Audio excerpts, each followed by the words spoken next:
Today, I want to tell you how we're going to overthrow a government.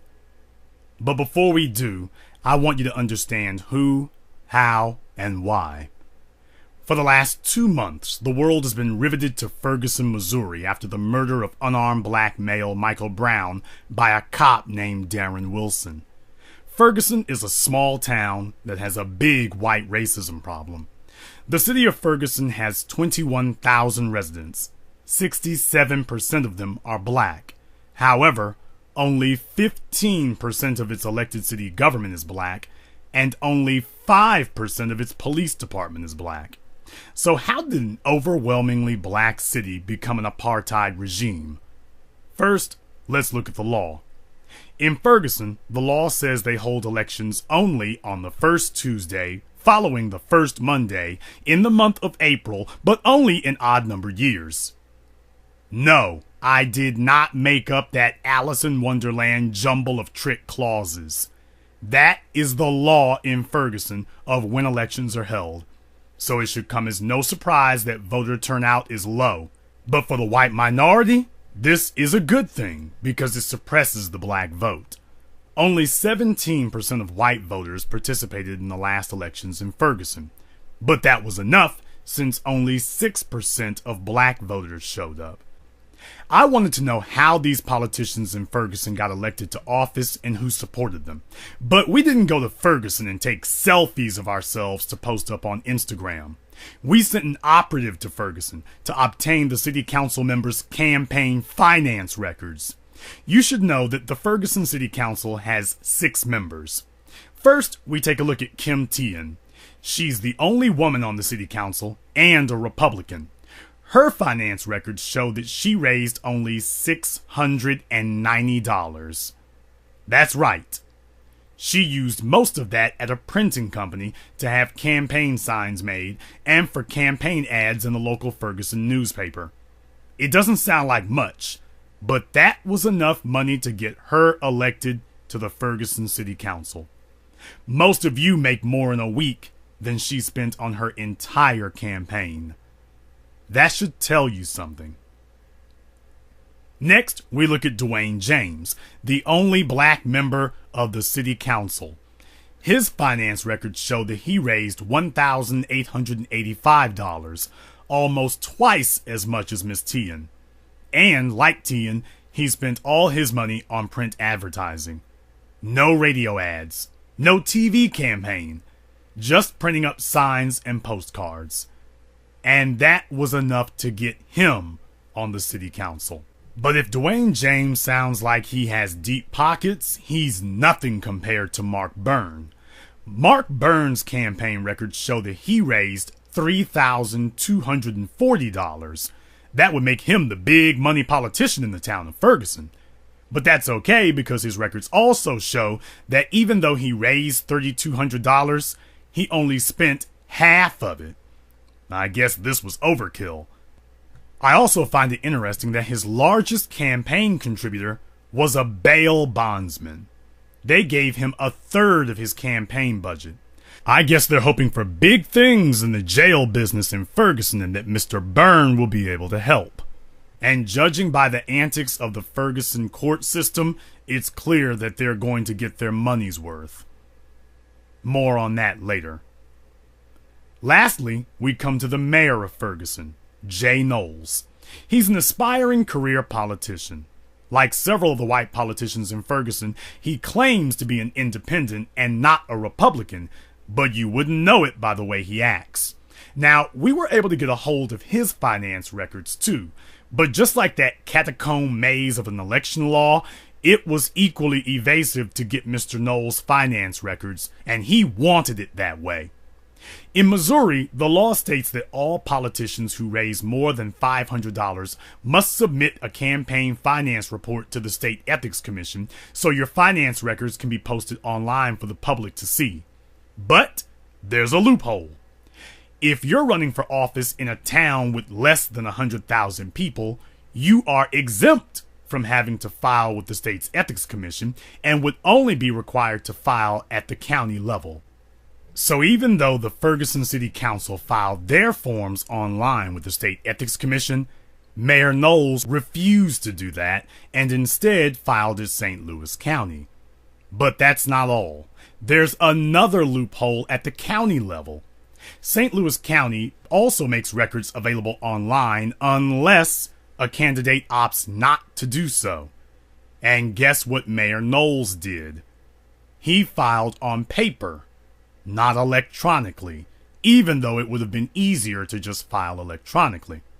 What this means is that you have to actually go to the Election Commission office in Missouri in person with a driver's license, because they want to know who's snooping around to protect their democracy, and you have to pay 10 cents for each page of Mayor Knowles' finance report. There were 40 pages. As you can see, Mayor Knowles did not want to make it easy for people to see how much money he got and where he got it from. But this is the Black Channel. They wanted us to show up in person, so we sent someone to the Election Commission in Missouri and got Mayor Knowles' records, despite his best attempts to stop us. His campaign records show that when he ran for re-election in 2011, he raised $2,030. It claims he spent $2,513, so he actually went slightly in debt, if you can call $500 in a political campaign debt. So this means that City Councilman Byrne actually raised more money than the mayor did, and even still, the mayor only spent $2,500. But that was enough to get elected mayor in the city of Ferguson. And from there, Michael Brown's fate was sealed, as was the rest of the black population there. Ferguson is a city of only 21,000 people. You could fit the whole town in the average NFL stadium 3 times over. And yet, the city court in 2013 issued 32,975 arrest warrants for nonviolent offenses, mostly traffic tickets. 32,000 traffic warrants in a town of 21,000 people, including children. The police and the court system of Ferguson is a racket, and 67% of the population are its targets. Even more staggering, Ferguson collects total revenues of $20 million in 2013. 10% of that money, $2 million, came from court fines. And guess which segment of the population gets most harassed by police and sent to court to pay fines? Here's a picture from a city amnesty program in Ferguson that allowed citizens to pay on delinquent traffic warrants. The line is literally down the block. The police aren't policing black neighborhoods. They're targeting them. Under Jim Crow, black people paid extra fines and taxes, even to vote. It's the 21st century, and Jim Crow is alive and well. All of this abuse finally culminated in the murder of Michael Brown. And now the question is, why did this happen? The answer is the black citizens of Ferguson didn't show up at City Hall, and the white supremacists did. And the result is that a city that is 67% black finds itself being lorded over by the other 33%, with deadly consequences. And at this point, there's simply no excuse for it. We undertook this investigation to make a point. Mayor Knowles is the leader of the city of Ferguson, and he's using his position to protect a killer cop who murdered an unarmed citizen. Mayor Knowles didn't have to spend millions of dollars to get into office. He spent less money than most people spend for a used car. Cash. All white supremacy cost Jay Knowles was $2,500. And believe it or not, it gets even worse. Remember when I said that all politicians in Missouri who raise more than $500 are required to file a finance report? You'll recall that I only gave you the report on 3 of the 6 city council members. That's because the other 3 city council members did not file campaign reports. In other words, half the Ferguson City Council claimed they raised less than $500 to get their seats. Knowing this, I don't think we can even say that the situation in Ferguson is even a money problem. This is just apathy and indifference. But the murder of Mike Brown may have changed all that. Now that you know how little it takes to run a successful campaign in Ferguson, it's time for black people to join together and do something about what is clearly a corrupt enclave of white supremacy. It's time to overthrow the white supremacist government of Ferguson.